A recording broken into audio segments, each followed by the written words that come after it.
अब हम बात करेंगे हमारे जॉब एनालिसिस के बारे में। पहले हम जॉब एनालिसिस का सब चेक करते हैं, फिर हम जॉब डिज़ाइन पे जाएंगे। तो सबसे पहले इंट्रोडक्शन और ऑब्जेक्टिव्स चेक करते हैं। तो मैन पावर प्लानिंग जो है वो कंसर्न्ड होती है with the determination of qualitative as well as quantitative requirements of man power for organization. तो ये हमने पिछले चैप्टर में भी बात की थी। तो सबसे पहले जॉब एनालिसिस क्या होता है कि हमने पूरा एनालिसिस करना है कि हमें एक पर्टिकुलर जॉब के लिए एक क्या पर्सन की रिक्वायरमेंट है, कि उस पर्सन में क्या ऐसा स्किल होगा, क्या उसकी एजुकेशन होगी कि वो हमारे पर्टिकुलर जॉब के लिए सारे हमारी रिक्वायरमेंट्स फुलफ़िल कर सके। तो हम देखेंगे introduction, basically introduction of chapter कह सकते हो आप, क्वेश्चन कह सकते हो इन योर एग्ज़ाम।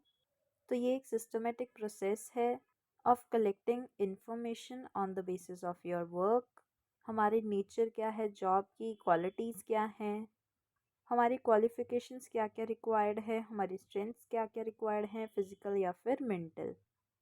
तो इंट्रोडक्शन आई होप आपको क्लियर है। अब ये डेफिनेशंस दी हुई हैं, तो इसके अंदर से आप कभी भी ऐसा मत करना कि जो छोटी हो वही कर ले।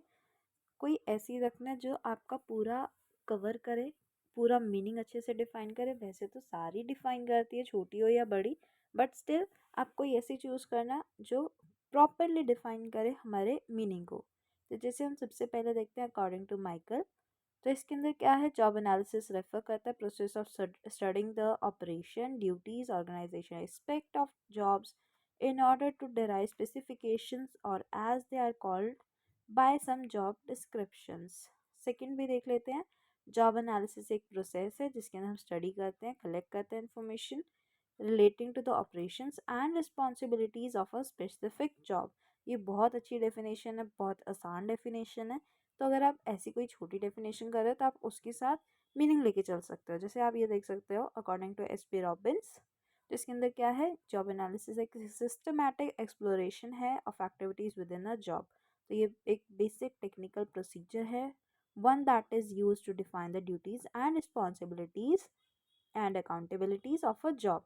तो ये स्टडी इन डेफिनेशन की रिवील करती है कि जो हमारा जॉब एनालिसिस एक प्रोसेस है by which job duties responsibilities are defined and जो भी इंफॉर्मेशन है of various factors relating to job they are collected and compiled, ताकि हम डिटरमाइन कर सके हमारे work condition, nature of work, qualities एक पर्सन में जो हमने एम्प्लॉय करना है उसकी, regarding job, position of job, opportunities available and authorities privileges to be given on to them.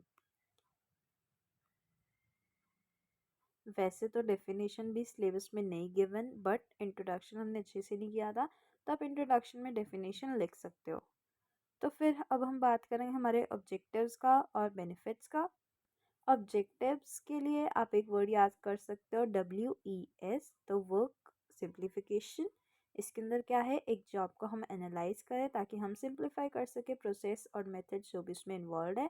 इसका मतलब है redesigning the job. Work simplification help करता है हमारी प्रोडक्टिविटी इम्प्रूव करने में। सेकेंड है establishment of standards of performance. In order to hire personnel scientific basis पे वो नेसेसरी हो जाता है कि हम डिटरमाइन कर रहे हैं इन एडवांस जो भी हमारे स्टैंडर्ड ऑफ परफॉर्मेंस है जिसके अंदर एप्लीकेंट्स कंपेयर होंगे। तो स्टैंडर्ड्स को इस्टेब्लिश करना है, मिनिमम एक्सेप्टेबल क्वालिटीज़ जो भी हमारी नेसेसरी है for effective performance of job duties और रिस्पॉन्सिबिलिटीज़। थर्ड है support to other personnel activities. तो ये हेल्प करता है प्रोवाइड करने में support to other personnel activities जैसे recruitment, selection, training, development, performance appraisal, job evaluation etcetera. आप यूजर्स को रीडिंग दे सकते हो। सबसे पहला एक ऑर्गेनाइजेशनल डिज़ाइन है और सेकंड मैन पावर प्लानिंग।